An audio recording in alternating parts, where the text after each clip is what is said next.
राज्य का मतलब एक ऐसा शासन जिसमें जाति, मत और मजहब के आधार पर कोई भेदभाव नहीं। योजनाओं का लाभ हर गरीब को, हर किसान को, हर वंचित को, हर आदिवासी को, हर नागरिक को उपलब्ध हो सके। उन्हें हर प्रकार की सुरक्षा मिले, संसाधनों पर उनका पूरा अधिकार हो। इसी को राम राज्य कहते हैं। और याद रखना, प्रधानमंत्री मोदी जी ने सही मायने में पिछले 9.5 वर्ष के दौरान देश के अंदर राम राज्य की आधारशिला रखी। मकान सबको, 4 करोड़ लोगों को आवास की सुविधा, 10 करोड़ गरीबों के लिए शौचालय दिए, 5 लाख रुपए प्रति व्यक्ति को स्वास्थ्य बीमा का कवर दिया। और यही नहीं, हर घर नल की योजना हो या गरीब के घर में उज्ज्वला योजना की रसोई गैस का फ्री में सिलेंडर उपलब्ध करवाने का कार्य ये प्रधानमंत्री मोदी जी करा रहे हैं।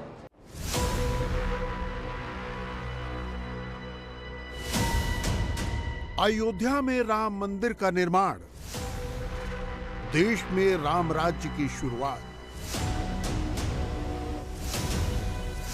न जाति का भेद, न धर्म का भेद। योगी ये यूपी में नहीं बोल रहे थे, जय श्री राम, छत्तीसगढ़ में बोल रहे थे। जय श्री राम। राम एक ऐसा सेतु है जो पूरे भारत को जोड़ते हैं। योगी इस पर पूरा यकीन करते हैं। याद रखना, मोदी जी प्रधानमंत्री बने और उत्तर प्रदेश में मुझे अवसर मिला, डबल इंजन की सरकार आई, राम मंदिर की सारी बाधा दूर। आज राम मंदिर बन रहा है ना भाइयों बहनों। हम लोग तो जो बोलते हैं वो करके दिखाते हैं, जो बोला उसको कर दिया। क्योंकि हमारे लिए अपना कुछ नहीं है, जो कुछ है देश के लिए है, समाज के लिए है। प्रधानमंत्री मोदी जी के लिए तो 142 करोड़ की आबादी उनका परिवार है और इसी विश्वास के साथ वे देश के अंदर पूरी मजबूती के साथ कार्य कर रहे हैं। दीपावली पर अयोध्या में दीपोत्सव के आयोजन की शुरुआत करने वाले योगी आदित्यनाथ बतौर सीएम वहां 60 से अधिक बार जा चुके हैं।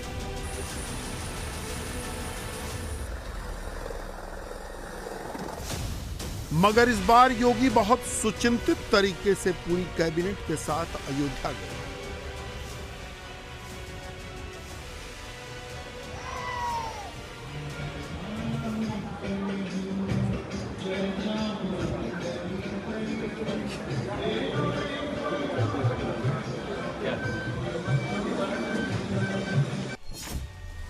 योगी की ये अयोध्या यात्रा ऐसी है जो तीसरी बार मोदी को प्रधानमंत्री बनाकर ला सकती है। इसलिए हम पूछ रहे हैं, अयोध्या में योगी की कैबिनेट, मंदिर से चुनाव का एजेंडा सेट, राम बनाएंगे 2024 में काम। दिव्य क्षेत्र सरित पवित्र बपुसे। श्री राम जन्मभूमि तीर्थ क्षेत्र ट्रस्ट के पदाधिकारियों ने मुख्यमंत्री से भेंट कर उन्हें प्राण प्रतिष्ठा समारोह का औपचारिक निमंत्रण दिया। सीएम आवास पर हुई इस भेंट के बाद मुख्यमंत्री योगी ने अपने सोशल मीडिया अकाउंट पर लिखा, आज जीवन धन्य हो गया है, मन आह्लादित है। मगर योगी सरकार की कैबिनेट की बैठक ने एजेंडा तय कर दिया है। अब की बार राम जी बनाएंगे सरकार। अंतर्राष्ट्रीय राम कथा संग्रहालय में हुई कैबिनेट की बैठक में कुल 14 फैसले हुए। अयोध्या में 25 एकड़ भूमि पर मंदिर म्यूजियम का निर्माण होगा। अयोध्या में अंतर्राष्ट्रीय राम वैदिक शोध संस्थान स्थापित होगा। अयोध्या के सभी मेले अब सरकारी देखरेख में किए जाएंगे। हाथरस में दाऊजी लखी मेला अब सरकारी देखरेख में होगा। बुलंदशहर का गंगा मेला अब सरकारी देखरेख में किया जाएगा। वाराणसी का देव दीपावली आयोजन भी सरकार कराएगी। श्री राम जन्मभूमि तीर्थ विकास परिषद का गठन होगा। मां पटेश्वरी देवी पाटन विकास परिषद का गठन होगा और मुजफ्फरनगर में शुक्र तीर्थ विकास परिषद को मंजूरी मिल गई। लेकिन सबसे अहम है यूपी में इनलैंड वाटरवे प्राधिकरण के गठन का फैसला। सीएम योगी ने इसका रिश्ता कोरिया की उस प्राचीन कथा से जोड़ा जब अयोध्या की राजकुमारी ब्याह कर कोरिया गई थी।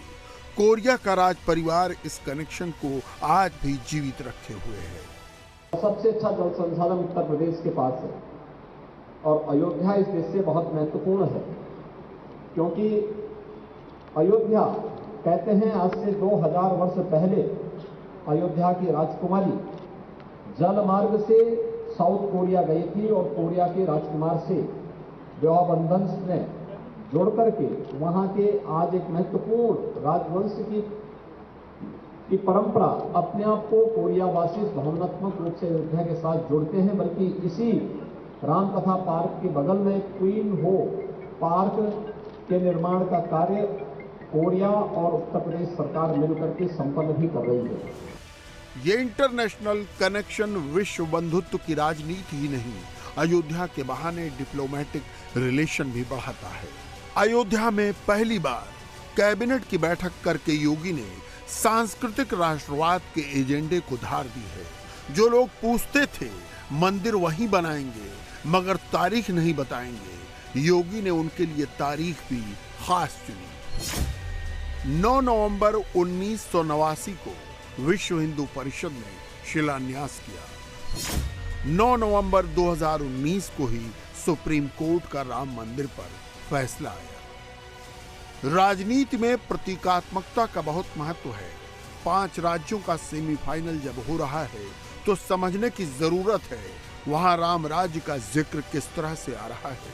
प्रधानमंत्री ने मध्य प्रदेश की सभा में जब कहा राम काज कीन्हे बिना मोहि कहां विश्राम, तो इस बयान के दूरगामी अर्थ हैं। राम मंदिर में प्राण प्रतिष्ठा जनवरी में होगी, आम चुनाव उसके बाद होंगे। मेरे परिवारजनों, आजकल मैं जहां भी जाता हूं वहां अयोध्या में बन रहे प्रभु राम के भव्य मंदिर की चर्चा चलती है।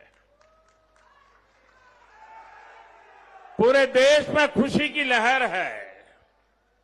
सौभाग्य से भरे इस पावन कालखंड में मेरे मन में एक बात बार बार आती है।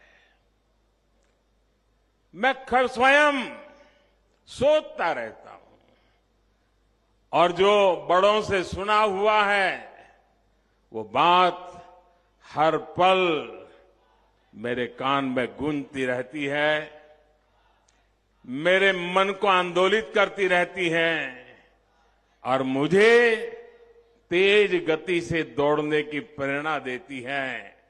और वो बार बार मैं उसका स्मरण करता हूं जहां कहा गया है राम काज किने बिनु मोहि कहां विश्राम।